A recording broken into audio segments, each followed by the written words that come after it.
Welcome back to the MUSB Dugout. I am Scott Hall, and today I am joined by one of the best all-around athletes that our program has had, Cristy Waring. Played from 1995 to 98, and the first player in program history to be inducted into the Marshall Athletics Hall of Fame in 2005. Cristy, how are you doing? I'm doing great. Thank you so much for interviewing me. I'm super excited.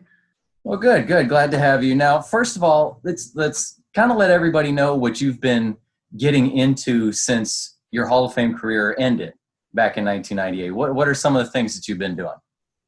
So I kind of grew up really quickly right after college. I graduated in 99, so it took me 5 years, went into education, and I've been a high school teacher since the 99-2000 school year. So I'm going into year 21, and I taught Spanish for 3 years at a high school in North Carolina, which seems kind of weird. And I was an English major, and they said as a secondary ed person, I had to have a second focus, and I didn't know what to do. So I just randomly chose Spanish, and it's actually been something that's my job a few times. So I went down there, and they offered me the head softball job right off the bat, and that's why I was like, okay, sure, I can teach Spanish.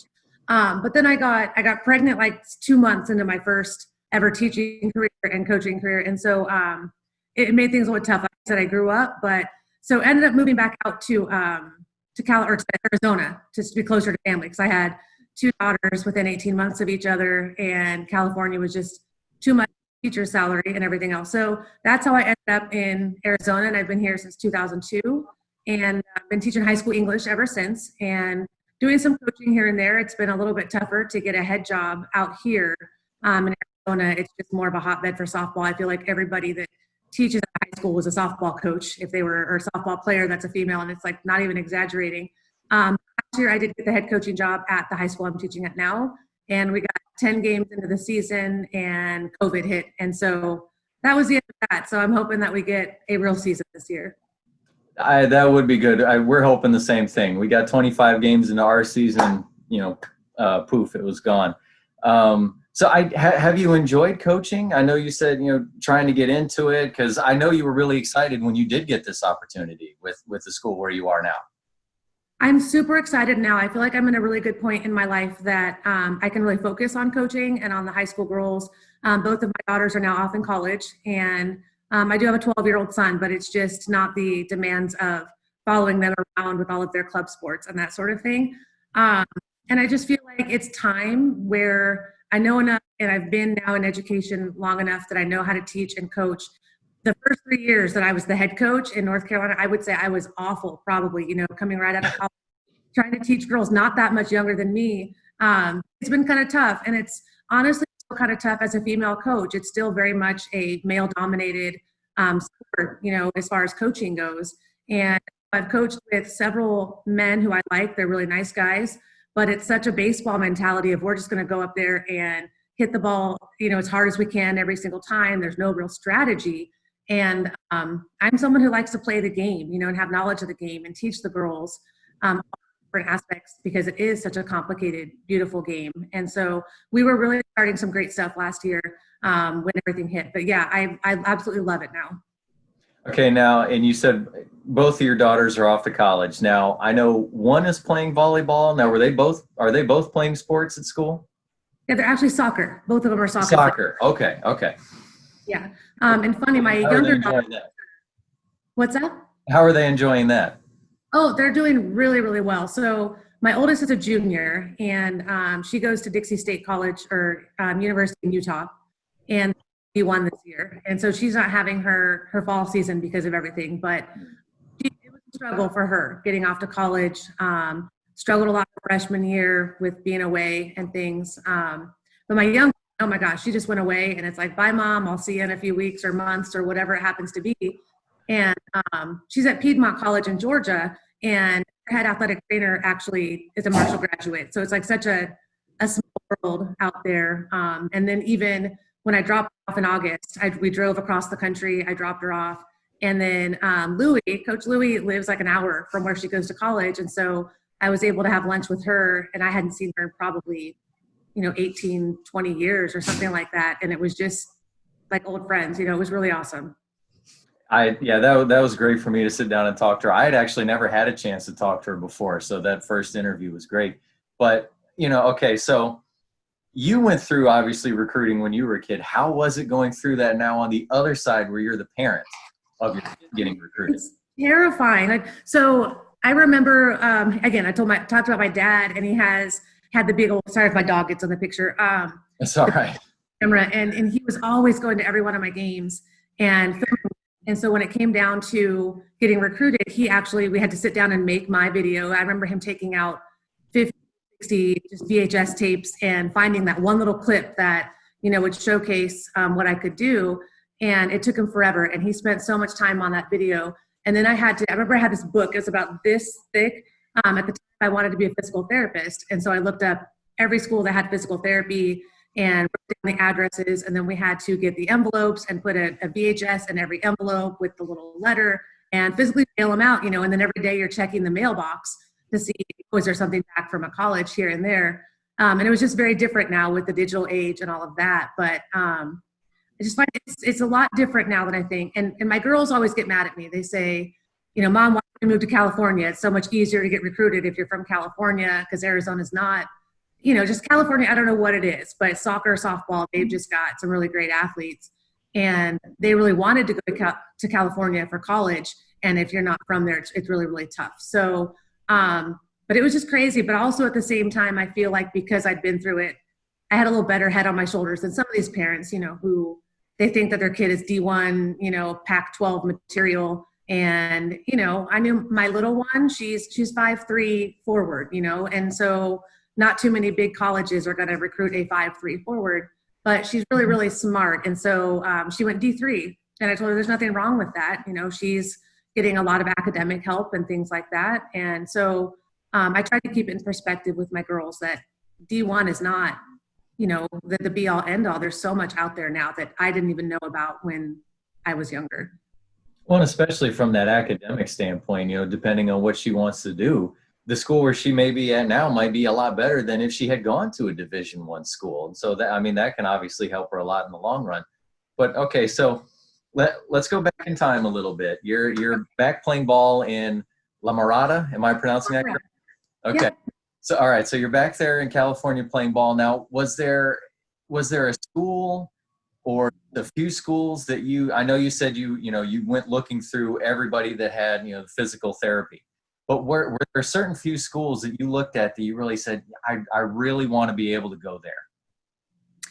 So off the bat, yeah, I think that I don't even know why, but I thought Nebraska would be like the coolest place to go. And there's really no real reason behind it, but I never got recruited by them. So that was not, a reality for me.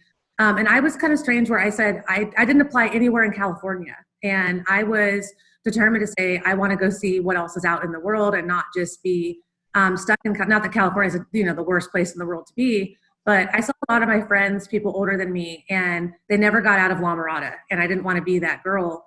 And so I didn't look anywhere in California. But pretty early on, I got recruited by Oregon, and I actually went on a recruiting trip up there and was pretty excited. Now, this is back when they were like the bottom feeders of the Pac-12 or Pac-10. So I don't want everyone to be like, oh my gosh, U of O. And the thought of kind of going there and getting beat up day in, day out by the other Pac-10 schools and the climate there, it was rainy and foggy when I went on my trip.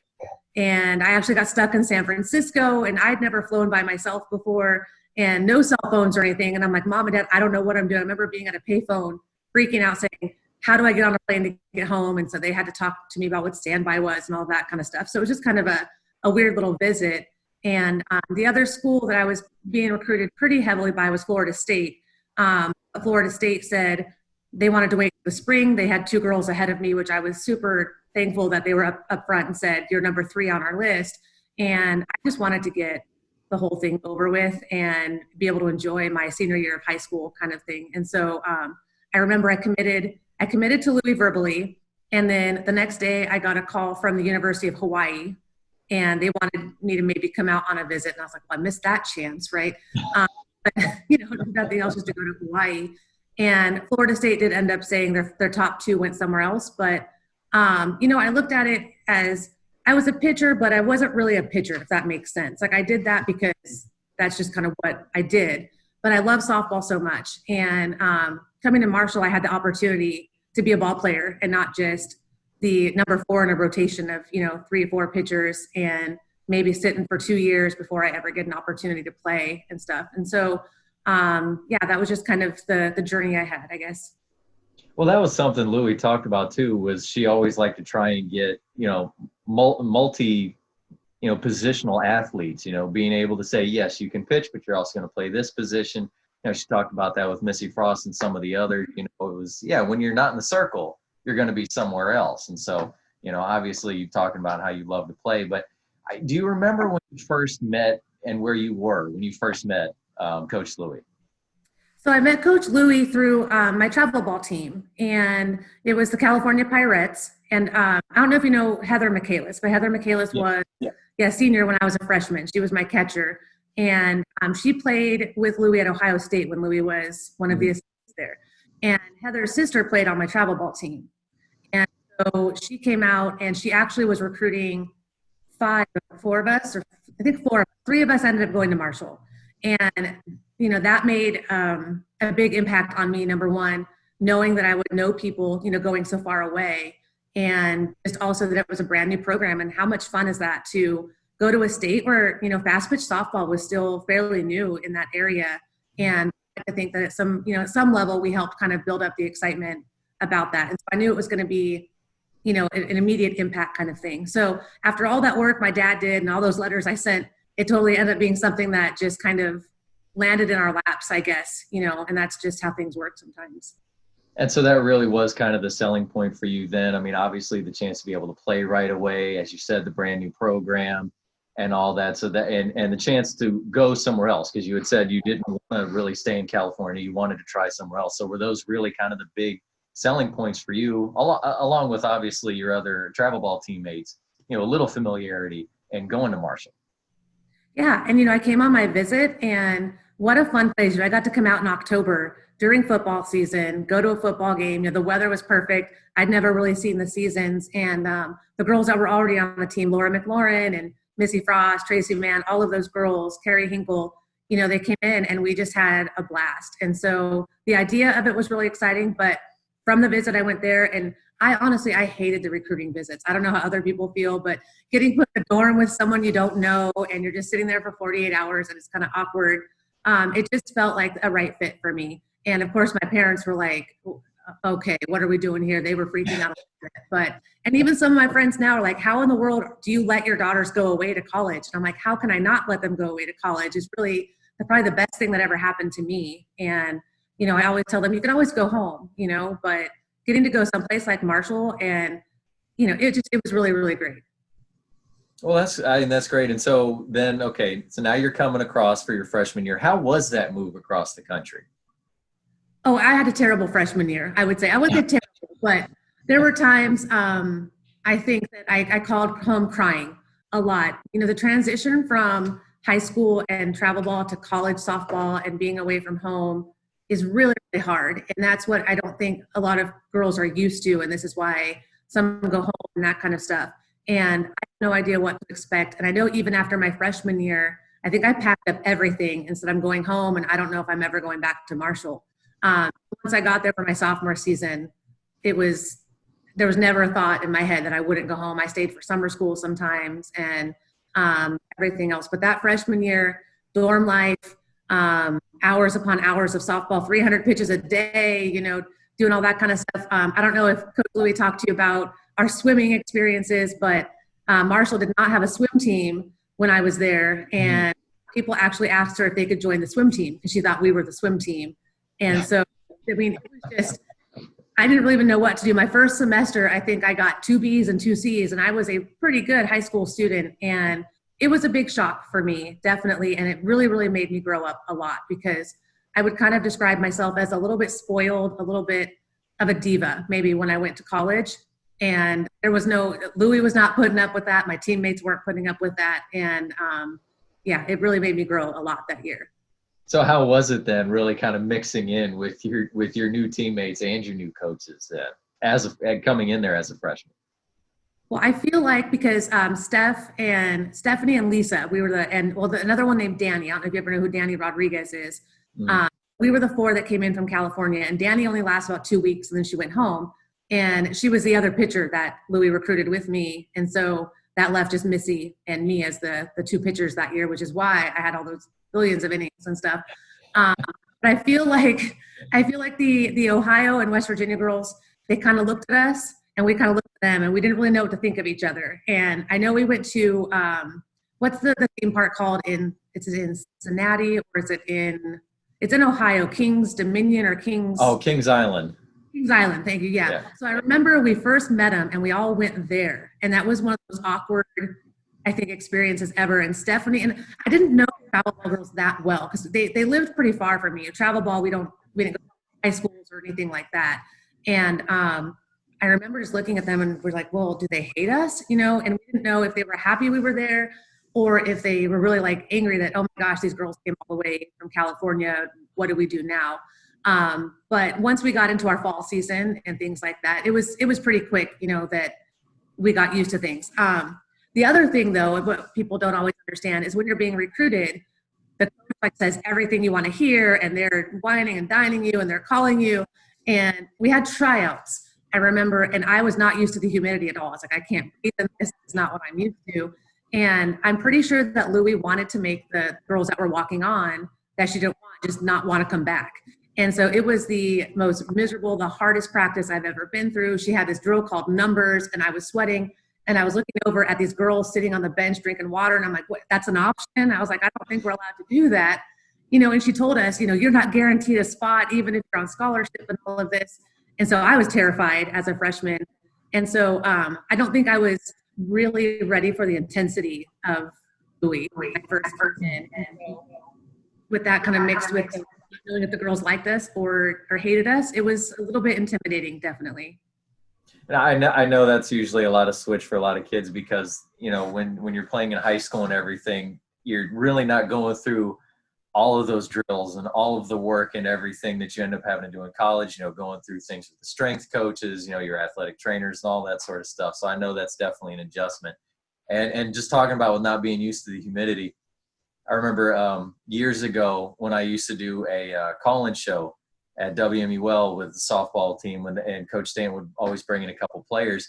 She brought in Courtney and Sarah. Courtney was from Arizona. Sarah was from Las Vegas. And one of the first things I asked them was, okay, would you rather have 100 degrees and dry or 85 and humid? And without even hesitating, they both went 100 degrees and dry. I handled this Arizona heat like a champ compared to the West Virginia heat. And that's the first thing I told Gabby, that's my younger daughter, because being in Georgia, and she would have soccer season right when she got there. I was like, you are going to die. And she's going to play in Arizona. But now she's freezing because she's not used to, 55 degrees and everything else. So yeah, the weather was definitely a huge factor for me. We couldn't even get on the field sometimes until after our first game. And we'd always go south, for the first couple of weeks. And her Louie would just pull the van over. She'd see a patch of dirt and she'd be like, that dirt looks like we can practice on it. And so we always had to have our practice stuff with us. And she for real would pull over and say, we're having practice right, in the middle of nowhere, North Carolina or something, off the side of the freeway. And not like on the freeway, but she'd see like, and we'd practice. And it was interesting for sure. I like that. That's pretty good. Just driving along and, because I imagine some of you are probably asleep back there thinking, oh, we've got a few hours until we get there. I'm going to take a nap. And then suddenly, oh, hey, wake up. We're going to go practice. Never knew when that van was stopping for sure. Oh man, that's pretty good. Okay. So now, we get into your freshman season now and, 17 wins, 160 strikeouts, success at the plate too, 41 hits, couple of triples. Somehow you don't get named all conference. Don't quite understand that one. But I don't think I made all conference till I was a junior, maybe. It was a while. Yeah, I think so. But you at least got a measure of revenge, if you want to call it that, in the conference tournament because you all rolled right through that and you were named tournament MVP. I mean, how was that experience? You're at the end of your freshman year and you just won a championship. Yeah, that was, when I was thinking about, what were the most impactful moments or my favorite moments from my time at Marshall, that is number one on definitely in my memory because like UT Chattanooga, I think that was our first conference game. And they just destroyed me. I mean, they were just pounding the ball. And I was like, what am I getting myself into here? And it was really like an eye-opening moment for me that I need, to be better here and do better. And we ended up, last in the conference in the regular season. Heading into the tournament, we were the number 4 seed, and we'd gotten beat up by UTC 3 times, all 3 times that we played them. And so, or 3 or 6, whatever, how many times we played them, they kicked our butts, and that's who we drew. They were the regular champs. And I just went in and was like, this is a brand new season. And, that team overall, even when I think about it, we had 10 players, because we had injuries and people quit. And for anybody to think that we would have even a chance to go in and win that tournament, nobody would have picked us. So I don't know. I just felt really, really good that game. And I ended up throwing a 1-hitter, I remember, against UTC. And they had this one girl that just terrified me. And I think I even struck her out a couple times. And so, I'm pretty sure like Missy hit a home run that game. I mean, everybody was just really playing together. And the pitchers, like when you play ball, there's weird things that stick in your mind. And I remember the one hit they got, it was like their number 8 batter, a little flare to right field. And I was like, really? That's going to be the one. But so we won that game. And then from then I was like, we're not going to get beat here at the tournament, and just kept going through. The Furman pitcher was the pitcher of the year in the conference, and she also hit home runs and all of this kind of stuff. And we got to that championship game and just wore her down. And, it's just that confidence is, contagious with the baseball softball game, and everybody just was firing on all cylinders. And I don't know that I deserved, the most outstanding player award or anything like that, but definitely it felt like I belonged, and I had a lot of confidence after that. Well, and also too, your freshman year, Coach Louie talked about this when you got the chance to play against Florida State, and she said you had a great game. Yeah, what do you remember from that? So that's my only time I ever made a diving catch in my life. And so, and it was weird to go against Florida State. So Connie Clark was the one that recruited me at Florida State. And so I played against her against Florida State. And then she took over Texas, and we also played Texas later in, I think my junior year or something like that. But, I pitched the first game. It wasn't, we got beat. Florida State's a tough team. But then she put me at first base after that. And I remember their leadoff batter, she was a slapper, bunter, and she just squared to bunt, and the ball went up. And I don't even really remember how I did it, but just made a diving catch, And I remember Louie being right next to me going, get up and throw the ball around, act like you've done this before. And and everybody's staring at me. And I remember the third baseman goes, I have never in my life seen you move that fast. And I was like, I don't know, So, you go in practice, and practice diving for balls. And I was the kid that looked like the most awkward person ever, landing on my elbow. We would do sliding practice, and everybody would laugh at me. I'd belly flop and everything else. And it's just amazing when you're in that moment. That was the only time I ever had that opportunity, I guess, for that moment. And it was really, really fun. Oh, hey, but you took care of it on game day. I mean, what's better than that, right? Right? It's like the you body look a little awkward in practice, but game day, you got it. Okay, so now I have to ask you this, because I was told about this story from on the way back from winning the conference tournament. Coach Louie talked about an abandoned van. Oh, yeah. That was actually, were you there for that? Yes. So I saw that. I just looked at the little blurb on Facebook that she talked about that. And I was like, oh my gosh, that's on my list. So, we were so small, we took 2 passenger vans down to most of our games, and Louie would drive, and then our assistant would drive. And we were in the middle of nowhere, Georgia, or we were not even close to being back at Marshall. And I think that one of the vans was on fire or something. And so they just pulled the van over and said, and Louie, she's so funny. She's like, we'll just leave it. We'll call the rental place and they can take care of it. And so luckily we had a few parents that were following us back to Marshall. So a few girls were able to get into cars with parents and stuff. But I think there were probably 12 of us. I don't know. Well, there were only 10 girls, so it could be 12 of us. But with the coaches and equipment manager and all of that, plus all of the equipment, just slammed into one van, and it was, probably 8-hour drive or something back to Marshall. Oh. So, and we were dirty and gross and everything else. And I mean, there are a lot of different road trips. One of our players got food poisoning at an Applebee's and was going up, and we had to stop every time. I think someone got left behind at a rest stop and had to get on the other bus. And there were lots of interesting times on our road trips for sure. Oh my gosh. I mean, road trips always seem to get some of the strangest stories, every year it seems like something happens to make you just go, oh, what is happening here? So I'm glad you're involved kind of with that because, Yeah. the coach did say that, some of the players had already left with parents, so they weren't there. So I was really kind of hoping that you were there as part of that to be able to. No, I was. And I'm the person too. I was the weird kid that can't sleep in the bus or in the van or whatever. And so Mhm. everybody would just be sacked out and I'd be the kid sitting in the middle, just staring ahead at everything and creepy probably. And so they were all able to still kind of get comfy and they were laying all over me. And I was just like, well, I'm just going to sit here, I guess. Just watch everything go by. Yep. And it Yeah. was nighttime too. So it was even worse, I think, because it was just a bunch of nothing. Some of those drives can be pretty dark. I mean, it just seems like you're not passing anything for hours. There's no lights anywhere. You're not even seeing house lights. There's no town lights. I mean, yeah, some of those drives can be just darkness, forever. But I definitely understand the struggling to sleep on the bus or in the vans. I'm lucky if I'm able to nap for a little bit of time. Mhm. It's pretty rough, but let's fast forward just a little bit here in your career. Now, your senior year, Marshall makes the move from the SoCon into the MAC, now into the Mid-American Conference. Now, what was that like? Because, before you were traveling south to go play these teams in conference. Now you're going up to Michigan. You're going to Illinois, Indiana, Northern Ohio. Did you have to go to Buffalo in 19? No, Buffalo had not quite, I don't know if they hadn't joined yet. I think they were like a year Okay. after. So we did not have to go to Buffalo, and we didn't go to any of the Michigan schools either. They came to us, Okay. but we did go to Ball State. So that was about as far as we went. But I remember it was so much colder, of course, and this is back in the day when we wore shorts. And we had pants, but we didn't wear them very much. And I was the pitcher that couldn't have anything on my arm. This is before Under Armour. The mock turtlenecks that we had were that thick, Oh, everything else. And so it'd be snow flurries and I'd be out there in my shorts and short sleeves. And that's just what it was. We didn't have the big jackets even yet, I don't think. But I remember the most miserable game I think I ever played was at Bowling Green. And the wind was blowing so hard that I was playing first base, I think the second game, and I just had an earful of just dirt and everything else.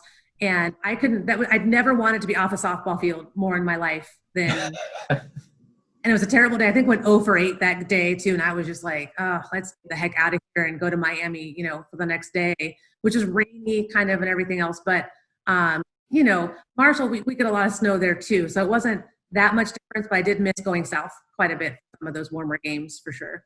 yeah. The MAC doesn't exactly have any great travel destinations, I guess. If you want. No, Toledo was terrible. Akron, I was like, I don't think I enjoyed a single road trip, except that year we finally had the big bus. And so we could finally, stretch out and have the bathroom on the bus and all that kind of stuff, the movies and stuff like that. I did spend a couple years with this team in the MAC, and yeah, you had to make sure you were bringing something warm with you, and obviously the rain jacket and all that, because you never knew if you were going to get dumped on, even if it was only 40 degrees outside. So, the MAC days. Whew, I mean, those were interesting. So at least you got to play in the Southern Conference for 3 years before having to make that move then to the MAC for your senior year. But now, throughout your career, you were a busy player. You've already talked about it, being a pitcher, also playing first base, things like that. You pitched a lot of innings, over 900 in your career, records that stood for almost 20 years. And then playing the other positions, hitting as well, 183 hits in your career. You were the original record holder for triples with 10, another record that held for almost 20 years. Did you like being that much a part of the action? I loved it. I hated being on the bench. There were a couple of games when my freshman or sophomore year, I'm not sure, when Louis had me on the bench and I was like, why am I not playing? And so I'm someone, again, with travel ball, I was one of 3 or 4 pitchers and that was it. They wouldn't let me bat. They wouldn't let me play anywhere. And so I did a lot of sitting. And then even in high school, we had, where I went to high school, it's like a pitching factory. We always had a lot of good pitchers. Jenny Finch came in the year after I graduated. And I was like, thank goodness I wasn't trying to pitch with her there because I'd have been stuck at second base or whatever. But in high school, I got to play a lot and I always really, really loved batting. I think that was one thing. I didn't mind if I wasn't in the field, but there were several times I was a designated player. And what was really hard though, I think my first 3 years when you're pitching, it is hard to mentally think about what you have to do on the mound and then what you have going on up to bat. And then you might have a bad at bat and get on the field, or, if I did hit a triple and then someone's out, I'm like, well, now I'm out of breath. How do I go out here and pitch and that kind of thing? So, it wasn't until my senior year that I didn't pitch a whole lot. And I think I upped my batting average by about 100, just by not pitching so much, but what happened that year was Natasha Johnson and Sarah Gola came in as, Tasha was a sophomore and Sarah a freshman. And there was finally that really strong pitching staff kind of behind me. And we were kind of struggling that year defensively. And I just looked at coach and said, just put me somewhere else. I said, I'm totally fine not pitching. Where can I help the team somewhere else? We've got some solid pitching. And so that year I played third base and left field and first base and kind of all over the place. And I loved it. And I think that because I've played so many positions and I understand the game, it makes me better as a coach and things, and I joke with my girls, I'm 1,000 times better coach at base running or batting or fielding than I am at pitching, because pitching was something, I just went out and threw, and people say, well, how do you do that? I'm like, I don't know. I've just always had this spin on the ball, and trying to teach it is really, really hard and can be frustrating. But things like fielding and hitting, I really had to work at and be a student of those things. And I loved it all the time. I love being a part of the game. And when I think back to what I miss the most, definitely batting. I mean, that was my favorite part of the game. Now, also, too, were you a multi-sport athlete when you were younger, or was it just softball? So it was just softball, and I don't really want to call out my parents too much on this, but super overprotective. And my dad, he played baseball at Cal State Fullerton, and so I was kind of my brother never really took to baseball, so I was the next in line, and he threw me into softball when I was 6. I did some gymnastics until I was maybe about 12. And then I remember my mom saying, you've got to choose softball or gymnastics. And I was not going to be very good at gymnastics. So I chose softball. I was pretty good at it. I did play some 8th grade volleyball. They let me do that. But then once I got about into 8th, 9th grade, it became, I might be able to actually play in college. And so I wasn't allowed to take wood shop because they were afraid I might cut my finger off. So I got stuck in drafting, which was the worst class for me ever. I can't even imagine. I wasn't allowed to go skiing or do anything. Like, there's just a little bit of paranoia that I might, hurt the golden arm or whatever it happened to be. And so, and then just started playing travel ball, and that just took me, took all of my time just playing both of those. So looking back, I wish I would have done more sports, but just softball for the most part. Okay. Now, again, fast forwarding back through your career, now your name comes up for the Marshall Athletics Hall of Fame. What was your reaction to that? What was that like when you found out that you were being inducted into the Hall of Fame? I was so shocked, because it was 2005, and I thought, I pretty much just graduated, and Chad Pennington was on the list that year too. And I'm pretty good friends with him in college. He is one of the most fantastic people I've ever met. And so I was really looking forward to hopefully, having the Hall of Fame induction with him there, but he was busy with the NFL at the time and didn't come in. But, to think about, to be the first one inducted, I can't even imagine or even explain what an honor it is even to be in with that group of girls and women that are in the Hall of Fame now with me, and to look at all of the really great athletes that have come through and played softball at Marshall. It's just incredibly humbling, and like I can't even put into words just how exciting it is to be in the Hall of Fame. I can bet. I've always been big with history, whether it's been the NFL Hall of Fame, obviously once I got to Marshall, and just being around the softball program, because when the office used to be up there on the concourse in the Henderson Center, I mean, they had all of those picture frames down the wall of everybody who was in the Hall of Fame. And I remember I kept walking down looking, it's like, all right, how many softball is here? Well, I'm only seeing Cristy. Is there anybody else that's in here yet? Unfortunately, it took a few years before anybody else really joined you in there. But somebody's got to, blaze the trail somewhere. And so, you got in. That had to have been, within your first year or two of eligibility, because I know things have changed now that they've put it to where it has to be a 10-year waiting period. Oh, wow. I didn't know that. Yeah, I think it was 5. Yeah. So obviously you got in pretty quickly.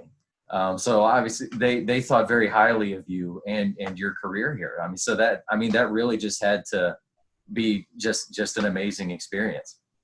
Yeah, absolutely. You talk about that hallway. We used to run so much up and down concrete floor because we couldn't get outside.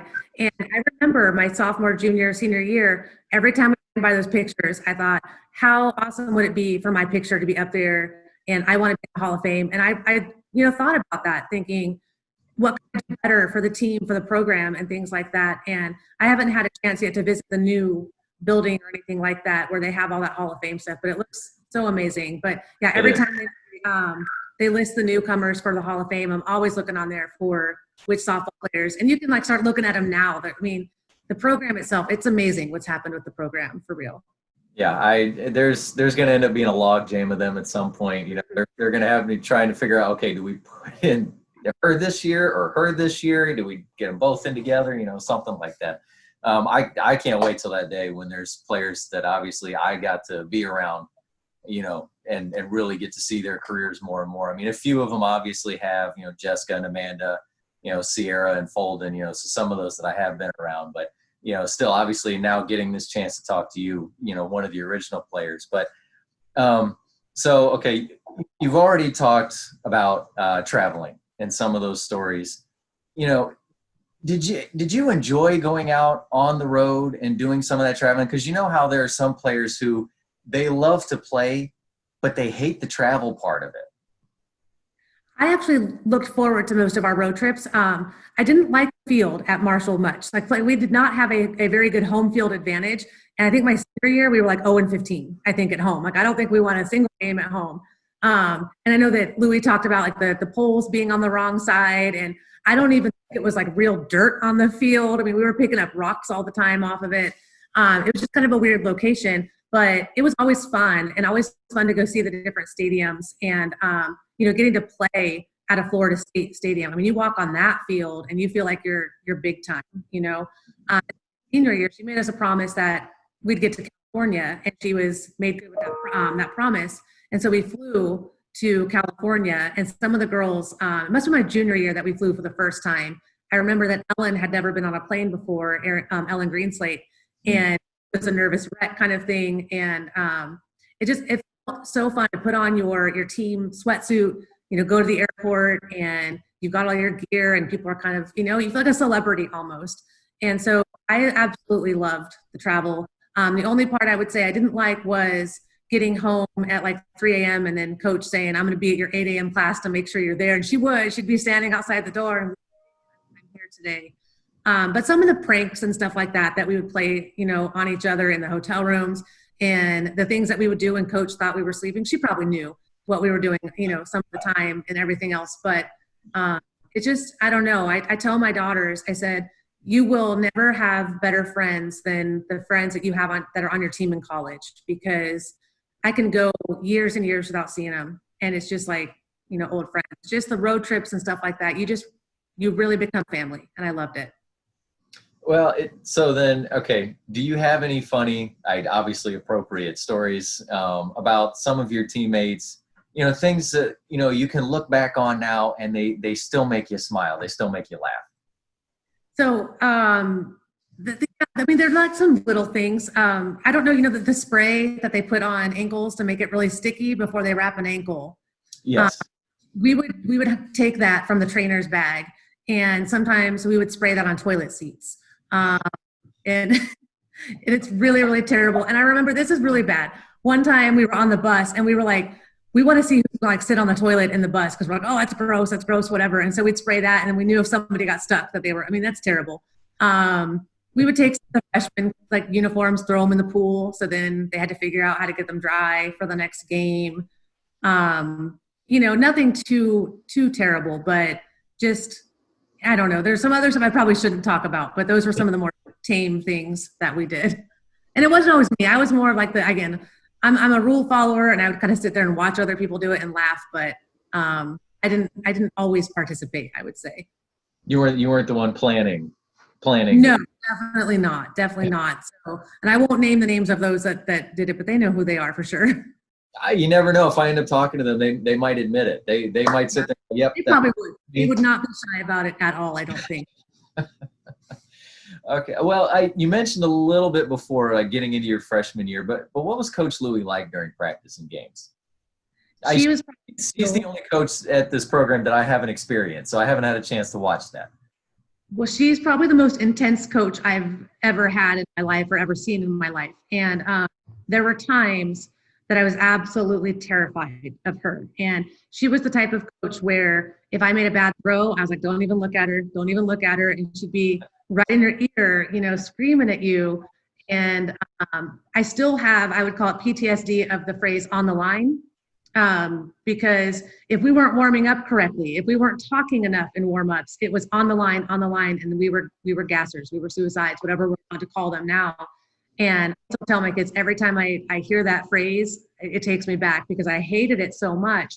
And I would even say my first couple of seasons, you know, there was that little bit of I don't like her kind of thing, you know, and I don't know what to do and I don't want to make her mad. But at the same time, there was one game I remember playing at UT Chattanooga my junior year, I believe. And I was pitching and it was hot. And I don't know why, but she made us wear our pants. And so I was hot and I was doing my warm-ups. And she thought I was just not trying. And I was like, well, I'm just hot, you know, I'm saving my energy. And so she pulled me from the game and I was so mad. And I probably pouted a little bit or whatever. And between games, she said, why aren't you warming up? And I was like, well, am I going to play? I was like, I don't know if you're going to put me back in. And so then she was all mad again. But eventually she put me in the second game. And then I remember I hit a triple. That was like a defining moment of the game or something. And then I was her best friend again. You know, she was excited for me. And so it was kind of like that. You know, you never knew how she was going to be on the field. But off of the field, I mean, she was the kindest, you know, just, I wouldn't say motherly, but she really, truly loved us. We knew that off the field. And she would tell us things like, if you're ever in trouble, you go out, you drink too much or things like that, call me and I will come get you, no questions asked. You know, so we always knew that Louie had our back, but at the same time, we were kind of terrified of her. And it took me quite a few years after just to realize how much that actually shaped who I am now today, because I was able to push through her workouts. And again, I told you I was a little bit of a diva, a little spoiled brat coming in. And I definitely did not leave Marshall in the same way. And so I would say terrifying, but definitely loved us unconditionally for sure. Well, she talked about, you know, trying to get you guys to go do things, you know, whether it was going to Bridge Day, you know, whitewater rafting even, you know, stuff like that. I mean, you know, I think she mentioned even possibly go-kart races and stuff like that when you guys were on the road. So I mean that's obviously fantastic because that's one of the times where you really get to learn more about, you know, each other, you know, having more fun and things like that other than just playing ball together. Yeah, laser tag was another thing we did my freshman year, first ever played, and nobody told me not to wear white, and so I was the one that went in there and I was glowing and I was just out the entire time. So I had a white headband, even big white headband, white shirt, and I was like, here I am, everybody, just shoot me now. That's it. Yeah, we had a lot of fun. She took us, we went to Disney World at one of our Florida trips. So it was a lot of fun. That's great because, you know, again, a lot of times that's what creates a lot of those, you know, great memories that you can look back on after you get done playing. But, you know, so finally looking over your life, all the time that you've, you know, known the game of softball, that you've played the game of softball, is there anything in particular that you are most proud of? So I would say it's hard to like talk about myself, being like proud of myself, because I could say, you know, I could say things like I'm really proud that I could go back and like look at the record books and stuff like that. But, you know, I think about it was such a different time. I always joke that I pitched to aluminum bats and not the composite bats. And so that changed ERAs a ton, right? And things like that. But I think maybe I'm just proud that by the time I became a senior, I was a pretty good leader, I think, in that I'm proud of the woman that I've become, the mom that I've become, and the fact that I've been able to raise two daughters who also have a passion for sports. They never really took to softball. That was fine with me because honestly, they played a little bit. I went and watched. I actually asked my mom, I said, did you really have to sit through this through like my whole life? You know, I was bored to tears. It was so bad. So I think I think I'm proud of the adult I've become, and I would not be who I am today without Marshall softball and without Louie and all of my teammates. And, you know, the most proud season for sure is that first season when we had 10 players. I don't know if girls like that are currently playing could even fathom what it's like to have 10 players. And we had 9, and Tracy Mann came back and played with, she wasn't going to play that year. and she became our 10th player. And just, you look at that team and there's not, we don't have home run hitters. We had a few, but I was really proud to be a part of that team, I would say, and just proud to be a part of Marshall for sure. Championships are absolutely special. I mean, they really just kind of, wrap everything up. And even if there were bad moments, you just kind of go, you know what, that was worth it, because we got to this. But, do you like the direction that the game is heading to? I mean, the popularity seems to be skyrocketing. The Hall of Fame Stadium in Oklahoma City just, it looks like they made it almost look like a Major League Baseball field because they've been having so many fans coming to the games for the World Series. Oh, absolutely. The fact that softball now is televised and all of the World Series games are shown. And I actually had tickets this year to go. I was going to be the first time that I was going to the World Series before it was canceled. My dad and I were going to go together and sit and watch, and a couple of my other friends. And when I watch what the girls can do now and how strong they are and how fast they are and how serious they are about softball, thinking about when I was growing up and, talking to my girls, back if you played ball in California, you could go anywhere, even outside of California for sure. They would take you because California was softball, the hub of softball. And now you look at like the teams, the Alabamas and stuff, and like 90% of their roster are in-home girls, or ingrown, from the home state. And even at Marshall now, when I look at all the girls from West Virginia that are on that team, and some of the flack that Louis got sometimes was, why do you have so many girls from out of state when we have girls in West Virginia? But it's not like that, anymore, because softball has just become so popular and widespread throughout the country. And so it's fantastic. There are a few aspects of it that I see the changes in, and I'm like, oh, girls don't have to learn signs anymore. They're looking at their wristbands and all that kind of stuff. But no, absolutely. It's such a fun sport to watch for sure.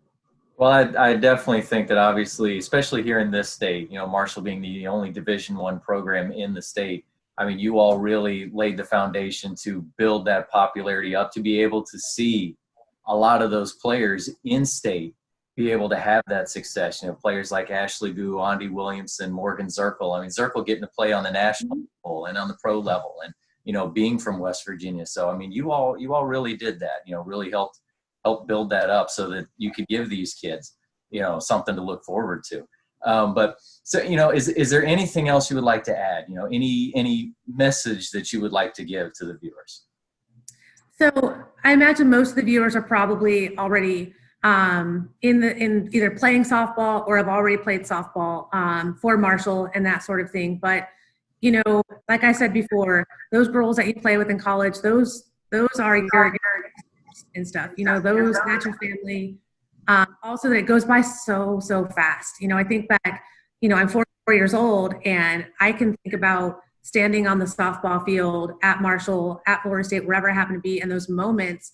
And I would go back, or give anything just to go back, like maybe not for a long time, but for like a game or something, and just be able to play it again. You can't just go out and play pickup softball. It doesn't happen. And so anybody who watches this that is a freshman or a younger, girl, or someone who's thinking of playing college softball, I would say go for it. I've taught so many students, really good high school female athletes, who say, I just don't want to play in college, or they don't play in college because of a boyfriend or something like that. And I try to tell them, you can always quit, you know what I mean? But go give it a shot. And it really has changed my life for the better. Everything about Marshall has made me who I am today. And so just enjoy it and have fun. One last quick question I thought of. What would, since you said you wanted to go, you were going to try and go to the World Series this last summer, what would that mean to you, and especially a lot of the softball alum, if one day Marshall got there? Oh my gosh, that would be the greatest thing ever. I mean, Marshall now is starting to, the regional tournaments and all of that kind of stuff. They're making the NCAA tournament, which is fantastic. But when I watch every year in and year out, the talent, and oh my gosh, the home run hitters that are there now, if I could have had one of those, two of those on the team I played with, it would have been different. And I love watching every year, rooting for the new pitchers that come in that are shutting people down. Andy Williamson was a lot of fun to watch. When I watched her in the regional, I think it's against Kentucky, yes. A fantastic pitcher, and yeah, I love it. It would mean so much for sure. Yeah, Anu was a lot of fun to watch. I obviously got to be around for that, and calling her during the championship, and calling those games and at regionals. I mean, I didn't get to play obviously, so me getting to call the games, those are the experiences that I really get to remember too. But I thank you very much, Cristy, for joining me. I really appreciate it. I love that I've had the chance to be able to now talk to a couple of people who were really the original starters of this program, people that I didn't get to be around. I didn't get to either watch or talk to or anything like that. It's been an absolute joy to have you guys on.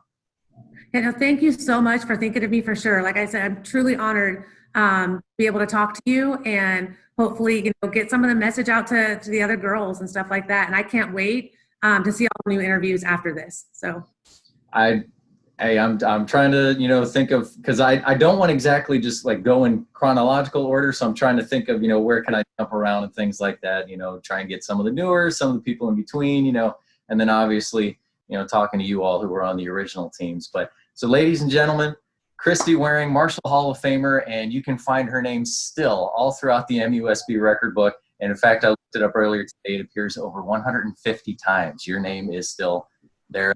Book. You are all over the place. So again, thank you very much, Cristy, for joining me today. thank you so much, Scott.